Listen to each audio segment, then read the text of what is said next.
Hello, it's Alex, the Bookubus. I'm back with another Nightmare Queens video where I talk about vintage horror written by women, and today I'm going to be talking about The Voice of the Clown by Brenda Brown Canary.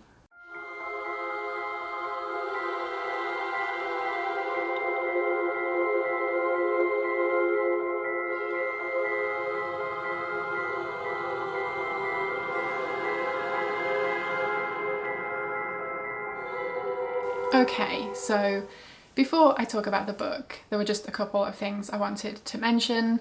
First up, last weekend I was hoping to get this video filmed and edited, but I wasn't feeling well. I had a few days where I was just not feeling too good, and I just did not have the energy to be doing much of anything.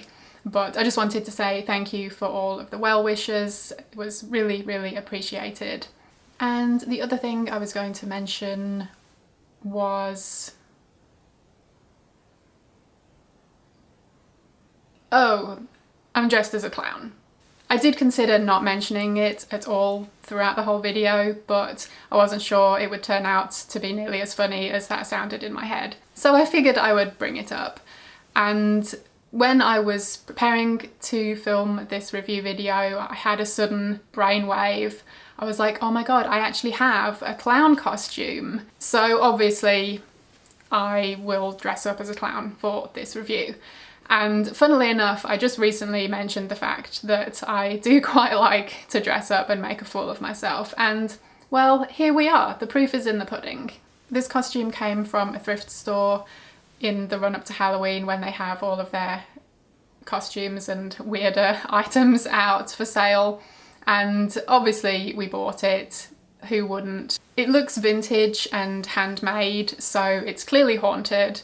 There's a good chance I won't actually be able to take it off when I've finished filming, so we'll see how that goes. Yeah, basically, if you don't like clowns, I profusely apologise. If you do like clowns, well, you're welcome. Anyway, enough rambling, let's get to the book. This is The Voice of the Clown by Brenda Brown Canary. It was published in 1982, and this is essentially a creepy kid story. We are following young Laura.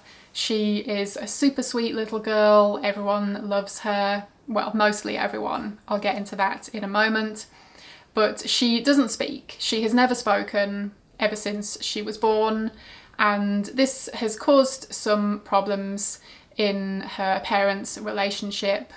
Her father dotes on Laura, and basically she can do no wrong in his eyes. But Laura's mother has always been very frustrated about the fact that Laura can't or won't speak. No matter how hard she has tried over the years to get help for Laura, nothing has happened, and the mother has pretty much reached boiling point on the matter. As you might guess from the title of the book, Laura has a toy clown that she always carries around with her. It's like her best friend. And the clown talks to Laura and tells her to do certain things.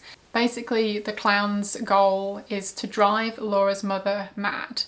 And the way that it does this is by, having Laura go through years of never speaking to all of a sudden speak, but only to Laura's mother, to no one else. And she will say these completely out there things that you would not be expecting to hear come from a child's mouth.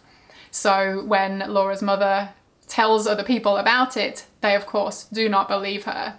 And this goes on, and people start to think that Laura's mother is indeed crazy, that she's making all of this up, and that Laura couldn't possibly be doing these things. So not only is this a creepy kid story, but it's also a revenge story. Right at the beginning of the book, we learn that Laura's father, TJ, used to date a Native American woman called Molly, and they were very much in love and planned their future together. But TJ ended up catching the eye of this very beautiful other woman who seemed very successful and popular. TJ ended up getting caught up in this other relationship with this other woman, Kate, And basically he got both Molly and Kate pregnant, but he decided to marry Kate. And Molly was distraught. She had the baby, but she decided to end her own life. And before she did so, she put a curse on Kate. She vowed to take her revenge on Kate and ruin her life. And yeah, this is a long con. So I think basically her spirit has been inhabiting this clown doll, which mysteriously turned up when little Laura was born. And the clown has spoken to Laura all of these years, telling her not to speak, and then advising her on these things to say and things to do in order to ruin Kate's life. So the story goes on with these various instances of strange things happening, but only Kate being the one to witness them. And when she tells these stories to other people, they don't believe her, and they become increasingly concerned for her mental well-being, and they really do think that she is losing her mind and that there's something seriously wrong with her, because to everyone else Laura is such a sweet little girl and no one could ever think she could be capable of doing any of these things. So that is the gist of the story. I did quite enjoy reading this one. I rated it 3.5 stars, so it was a good read. I think the plus points for it were the general idea of the story I thought was good, and some of the things that Laura does and some of these scenes that play out are pretty wacky, so they were very good. I think the minus points for me were that the story did get a bit repetitive, and also at times it seemed to get bogged down in the dialogue. I think some of it was absolutely fine and necessary, of course, but sometimes there were conversations that just became really drawn out and repetitive again, and it just became a little frustrating to see similar things play out. You know, Laura does something weird, only Kate witnesses it. When she tells the others, they don't believe her, and then they all have a conversation about what to do next. Another thing is the use of Native American culture and folklore here. It seems there was a time a few decades ago when a lot of horror authors were using that kind of thing in their work, and this just seems to be another one to add to that list. So I'm not going to comment on that too much because it's not something I'm really in a place, I think, to necessarily comment on. But yeah, it's one of those things that doesn't really come across well reading it today. It is well written though, and I found it to be very readable. There were never any moments when I didn't want to pick it back up and keep reading the story. If you have heard of this book before, it might be because Grady Hendrix, who wrote Paperbacks from Hell, described this as being the only book to ever make his jaw drop. And yeah, there are definitely a few moments here that were somewhat shocking and quite effective.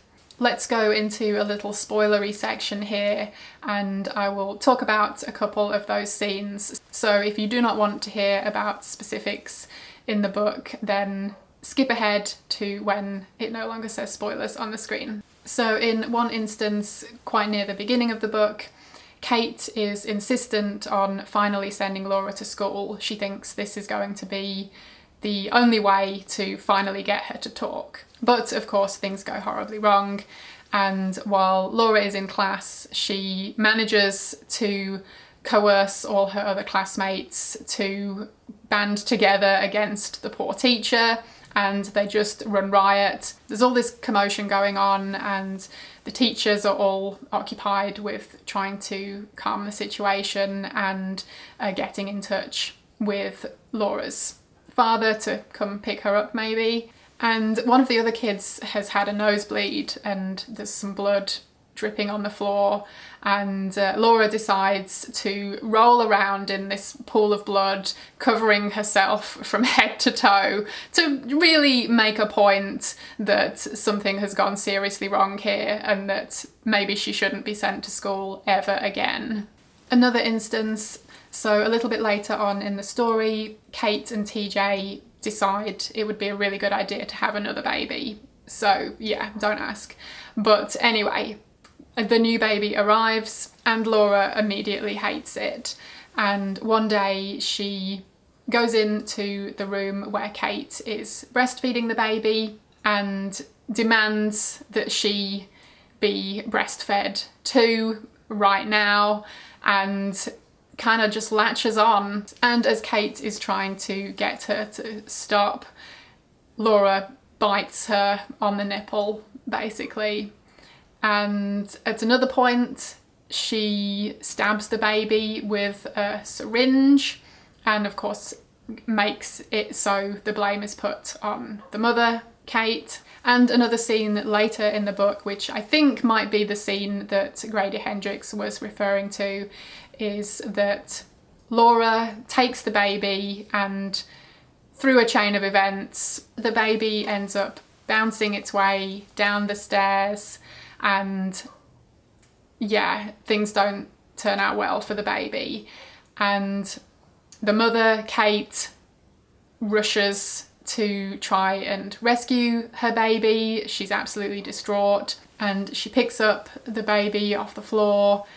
Its head has been smashed open. I think it's described as being like a watermelon, and there's brain matter strewn across the floor. And Kate is holding the baby, sobbing, and just trying to stuff the bits back in its head, saying, "Oh, it's gonna be okay." So yeah, pretty messed up, and yeah, fairly jaw-drop worthy.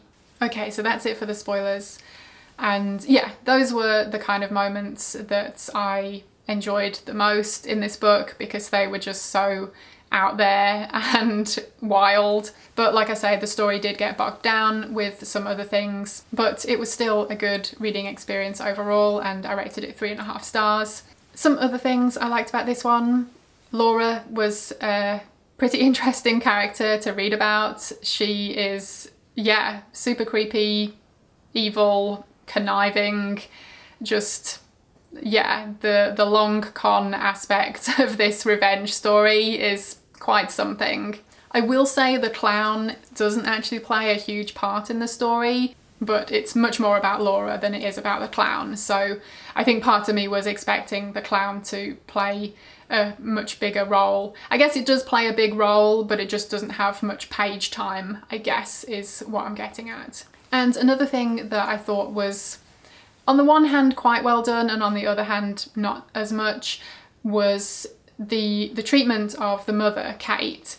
And as she is losing her mind, basically, and completely understandably so, like, the things that she goes through really are horrific, and the description of her mental breakdown, I think, were really well done and effective. And I think I just wanted a bit more about that, because that could have been a really interesting story by itself even, and it did feel like we didn't get as much as I would have liked about that. One thing that I did find somewhat refreshing was that the other family members try to get her help. They do talk about mental illness being a thing and akin to an illness of another part of the body, and they do try to get her help, but yeah, the fact that they are doing that rather than listening to her, I guess, is the problem there. So those were my thoughts on The Voice of the Clown by Brenda Brown Canary. Let me know if you've read this one. I would love to hear what you thought. I ended up finding a copy of this for $2 online. I was just really lucky. I was in the right place at the right time and I snapped it up.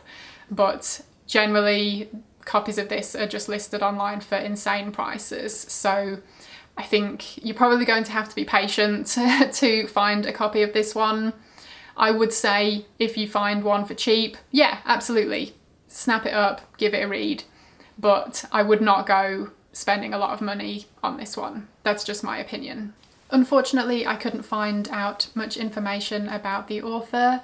I believe she wrote one other novel, Home to the Mountain, but it seems to be pretty obscure. So yeah, unfortunately I don't have much information there. A little tidbit I found when looking into it though was that this was also released in Germany, and the title was changed somewhat and it translated to Curse of the Indian Woman rather than The Voice of the Clown. So yeah, interesting to have that difference between the two, and I think both describe the book in a way. And also I wanted to mention the fantastic artwork is by Don Brautigam. If you haven't heard of him, then Google him and I'm sure there will be images that you recognise. Yeah, a very talented artist, and I think the artwork on this book cover is really awesome, and yeah, definitely has a bit of an unsettling vibe to it. So that is it. Hopefully I haven't traumatised you too much with my clown look, and yeah, hopefully it gave you a laugh too. Thank you ever so much for watching. I hope you enjoyed it, and hopefully I will see you again in my next video. Bye!